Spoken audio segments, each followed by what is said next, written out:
श्री शिवाय नमः शुभम दोस्तों, जैसा कि आप सभी जानते हैं 3 फरवरी 2026 मंगलवार के दिन फाल्गुन महीने की कृष्ण पक्ष की द्वितीय तिथि पड़ रही है। वह तिथि है जो फाल्गुन महीने में पड़ने वाली सबसे बड़ी तिथि है। जैसा कि आप सभी जानते हैं फाल्गुन महीने का जो द्वितीय तिथि का सबसे बड़ा जो उपाय होता है वो 5 तुलसी के पत्ते वाला उपाय होता है। इस फाल्गुन माह की द्वितीय तिथि पर मंगलवार को ये 5 तुलसी के पत्तों वाला उपाय आपको जरूर कर लेना है। बहुत से लोगों ने इस उपाय को नहीं किया है, लेकिन उन्होंने किसी भी दिन इन तुलसी के 5 पत्तों वाला उपाय नहीं किया है। लेकिन दोस्तों, आपके पास आखिरी मौका है जो कि 3 फरवरी 2026 मंगलवार के दिन, उस दिन आपको इस उपाय को जरूर से कर लेना है। आपने देखा है कई बार बड़े बड़े पूजा पाठ अनुष्ठान से भी कोई काम नहीं हो पाता है। वो फाल्गुन महीने की द्वितीय तिथि पर एक छोटे से उपाय कर लेने से आपकी मनोकामनाएं पूर्ण हो जाती है। बहुत लोगों ने इस उपाय को किया है और इस उपाय को करने का उन्हें फल भी मिला है। अगर आप भी इस उपाय को करना चाहते हैं तो आप पहले इस चीज को पहले सुन ले, समझ ले, उसके बाद ही इस उपाय को करें। आपके घर में चाहे कोई भी समस्या चल रही हो, आपको उसका कारण नहीं पता है कि आखिरकार ये चीज कहाँ से आई, किस तरीके से हमारे घर में समस्याएं पनप रही हैं। इसके लिए चाहे पितृदोष हो, चाहे फिर मंगल दोष हो सकता है, तो इस दिन आपको 5 तुलसी के पत्ते का उपाय कर लेना है। एक ऐसा उपाय है, इस उपाय को अगर विशेष दिन पर किया जाए तो उस विशेष दिन का तो फल हमें मिलता ही मिलता है, लेकिन जिस दिन हमने इस उपाय को किया उसका भी फल हमें मिलेगा। 5 तुलसी के पत्ते वाले का उपाय जो है मंगलवार को ही आपको करना है। उपाय कौन कर सकता है, किस कहाँ पर करना है और किसके साथ में करना है। उपाय घर में जो बड़ी माताएं बहनें होती हैं, वो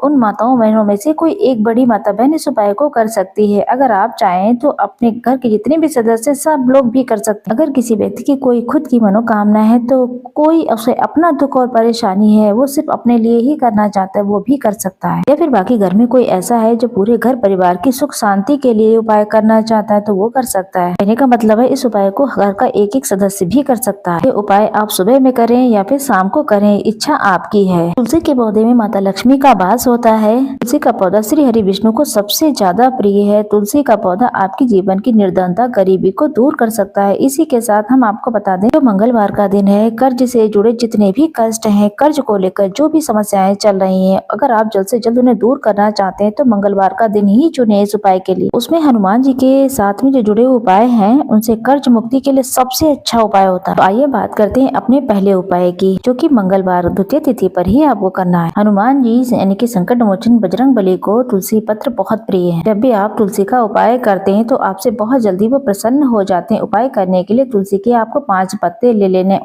उन तुलसी के पत्ते पर आप सिंदूर से भगवान राम का नाम लिख दें। जो बजरंगबली को सिंदूर चढ़ता उस सिंदूर से ही आप लिखेंगे। और ये 5 पत्ते हनुमान जी को अर्पित कर देने हैं आपके घर के आसपास जहाँ कहीं भी हनुमान जी का मंदिर है। और एक अपने साथ में दीपक लेकर जाएं। दीपक यहाँ पर आप चमेली के तेल का भी ले सकते हैं, सरसों का तेल या फिर घी, जो भी आप लगाना चाहें, आपकी इच्छा है। और तुलसी के 5 पत्ते लेकर जाएं जिस पर आपने भगवान राम का नाम लिखा है। जैसा कि आपको पता है तुलसी का पत्ता श्री हरि विष्णु को बहुत प्रिय है, वही हनुमान जी को भी बहुत प्रिय है। तुलसी से जुड़े हुए जो उपाय होते हैं, जो आपके जीवन में निर्धनता है या फिर कर्ज से जुड़ी समस्या है, तो आपको 5 तुलसी के पत्ते अर्पित कर देने हैं। और जो दीपक आप लेकर गए हैं, चाहे चमेली के तेल का लिया है, चाहे सरसों के तेल का लिया है, वो हनुमान जी की मूर्ति प्रतिमा के सामने आपको लगा देना है। आपको यहाँ पर भगवान राम का नाम लेना, उसका जाप करना है। कम से कम ये जाप 21 बार करें आप। भगवान राम का नाम हनुमान जी को सबसे ज्यादा प्रिय है। वही आपने वही नाम तुलसी के पत्तों पर लिख दिया तो बहुत ही उत्तम हो जाता है। उपाय को जब भी आप परेशान है अपने जीवन में कर्जे को लेकर, तो मंगलवार के दिन अपने घर के आसपास हनुमान जी के मंदिर में जाएं, तुलसी के 5 पत्ते सिंदूर से लिख कर के भगवान राम का नाम समर्पित कर दें। अब हम बात करेंगे अपने दूसरे उपाय की। लेना है आपको यहाँ पर लाल रंग का फूल चाहे गुड़हल का हो, गुलाब का हो, कोई भी हो, लेकिन लाल रंग हो। ये साथ के साथ एक लेना है भोग, जो कि हनुमान जी को प्रिय। इमरती ले सकते हैं, लड्डू भी ले सकते हैं। कभी भी आपको दूध से बनी हुई मिठाई हनुमान जी को नहीं भोग में लगानी है, तो इमरती ले लें, लाल फूल ले लें। ये दोनों चीजें लेकर के चले जाए हनुमान जी के मंदिर में और उन्हें इमरती का भोग लगाना है। जो लाल फूल लेकर गए वो हनुमान जी के चरणों में रख दें। जब भी आप लाल फूल हनुमान जी को अर्पित करते हैं, साथ ही उनको पसंदीदा भोग समर्पित करते हैं, तो इससे हनुमान जी आपसे बहुत जल्दी प्रसन्न हो जाते हैं और आपके बिना कुछ मांगे आपको सब कुछ देते हैं, जो आपके लिए उत्तम होगा। कभी भी हनुमान जी आपको वो चीज नहीं देंगे जिसको आपको करने के बाद थोड़ी सी खुशी मिले, बल्कि वो मिलेगा जो आपके जीवन के लिए सबसे ज्यादा उत्तम होगा।